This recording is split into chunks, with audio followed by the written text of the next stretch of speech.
So you heard a little earlier how Steve's having a more relaxed birthday today than the birthday he had last year with 70-odd people, including Nige. Apparently Nige was that man. Do you know there's always that man at a birthday? Well, it was our Nige. Happy about that. Wish I've got some videos, hopefully. Well, that's fine for him. He's an adult. Not Steve, that is. He's celebrating the birthday. Nige is an adult too, but but what happens if you're a child? Having a birthday is a big, big deal. It certainly leaves a lasting impression. And then you'd be driven round to Ryan's house, complaining all the way. Your mum saying, "You'll enjoy it when you get there," knowing full well you wouldn't. Right, you'd get there, you'd be allowed to walk up the path on your own. In the background, you'd hear the sound of meow, which was your parents deserting you for the afternoon with these strangers. Right, you'd ring the doorbell. Ryan's mum, Anne, would answer the door. Anne was having a very stressful time because Anne was organising the birthday party and the party bags. And party bags back then were very stressful. I'm sure party bags now are all just iPads and Tara Masalata. But back then, it was a tiny plastic bag and you had to fill it up with felt tip pens, a box of Smarties, a tube of refreshers, and then a tiny game where you had to get a ball bearing to a hole. That hits home far too closely. I remember all of that. And that was comedian Tom Allen with his childhood memories. Nowadays, kids' parties are bigger than ever, though. Have you seen your Super Sweet 16 on MTV? Whoa, they get Bentleys, but we're not going down there. But how are party planners coping in lockdown? Do you want to find out? Well, I've got two of them on for you now. I've got Jane Darling is from Arnold-based Absolutely Amazing Parties, and Monica Johnson is from Super Sparkle Parties. Monica, I'm going to come to you first because a Super Sparkle Party's got the sparkle in me. Oh, God, that's cheesy. Monica, how is business for party planning right now? What's happening? Oh, it's been really difficult for everybody. And for us, we've just had to adapt like everybody. We've gone virtual, we've gone online. So we're doing Zoom parties and pre-recorded video message parties and things like that. So I think with everyone, every small business has really struggled. But we've adapted as best as we can. We're doing our magic shows online. We're doing virtual games. We're still doing door-to-door visits, and we've got some Christmas events booked up, some Santa Zooms and some Zoom parties for schools as well that are coming up as well. But that's the way we're kind of going at the moment since the guidelines have come in. I love that, door to door, and there's a party going on in the background. Is that your little one? Yeah, it definitely is. I've got two more upstairs. And Monica, you mentioned going door to door. What does that actually mean? So for Christmas, we're going to be doing some door-to-door visits, special visits where we deliver a gift and a special balloon model for children as a surprise.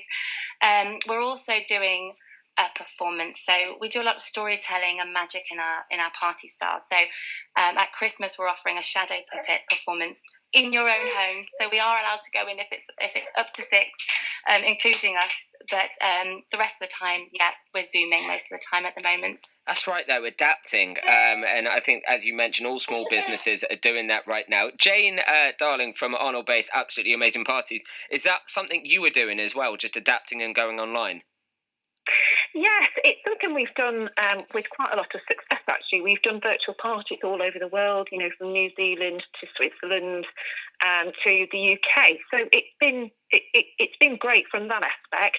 It's just obviously it's hit the turnover, and probably like Monica, I have a number of freelancers on my books as well who are all freelance performers and entertainers, professionals who have now had to go and seek additional employment because there just isn't enough work coming in to keep everybody in work. Whereas, prior to this, we were probably doing about 16 parties a weekend. So it's been, wow.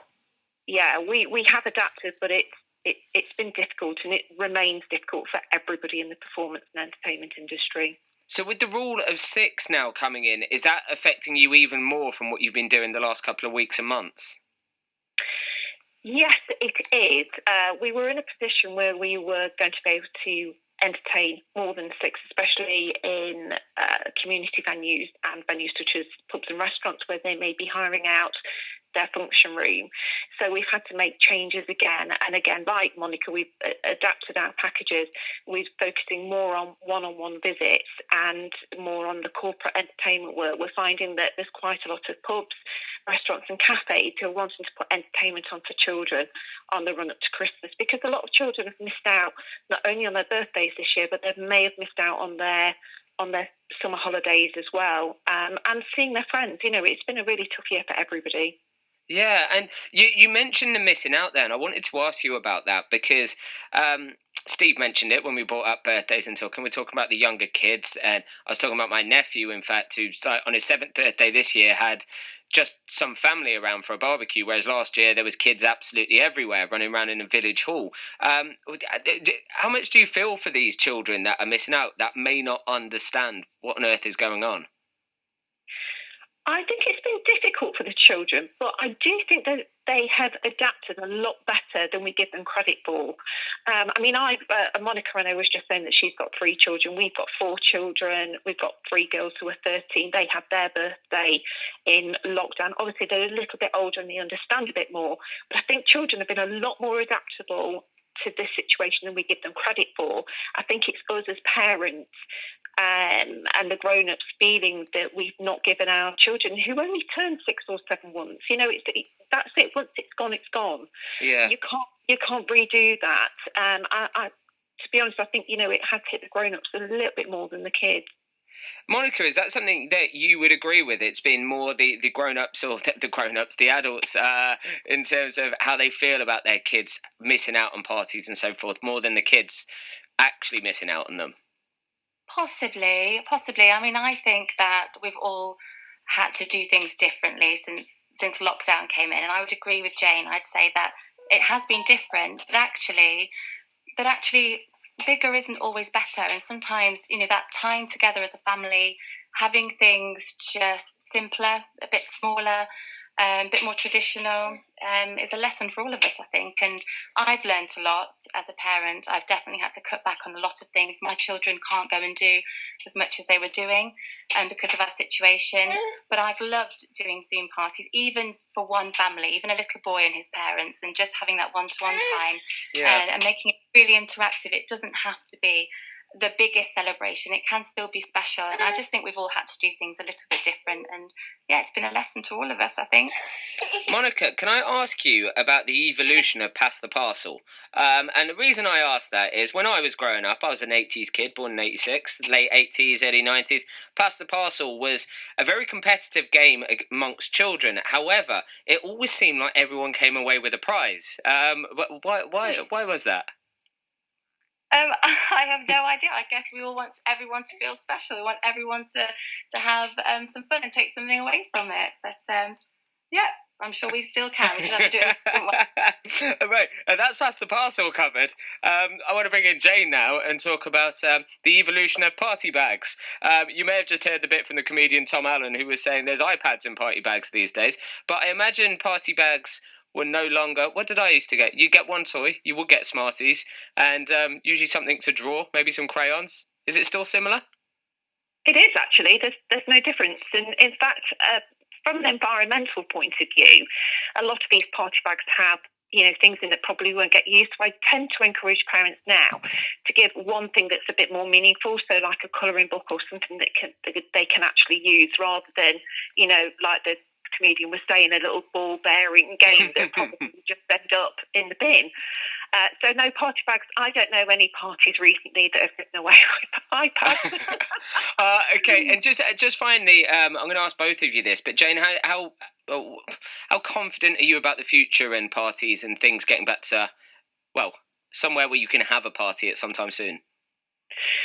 I think that this has probably changed things for good in terms of doing more stuff online, which is a positive thing. I do think parties will come back in, are likely to be when we've got a vaccine or middle of next year. But from my point of view, as long as there are theme parks and places like Disney that are still going, there'll always be a place for children's parties. Children, like adults, are social beings. We need to be with each other, and we need to celebrate these milestones in our birthday. So I'm really confident about the future.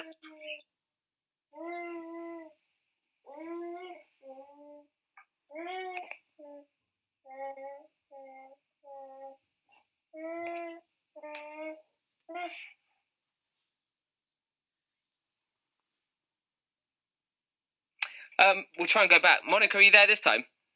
Yes, I am. Sorry, I couldn't hear you at all. I don't know if it cut out. Hello, I'm here. Hi. So I was just asking about confidence in the future. Are you feeling things will get back to normal sometime soon? Are you confident that we'll be able to get somewhere? I really hope so. I really, really hope so. We have had ups and downs, definitely, and it's forced us or encouraged us into a position of looking at rebranding. So we're actually in a time of change at the moment with what we're doing, bringing a lot more of our storytelling and performance work into our style.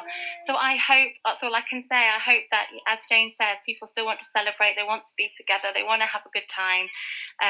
So let's hope there's something to celebrate at the end of all of this. Definitely. When it's Fingers crossed. Right, thank you, Monica, and thank you, Jane.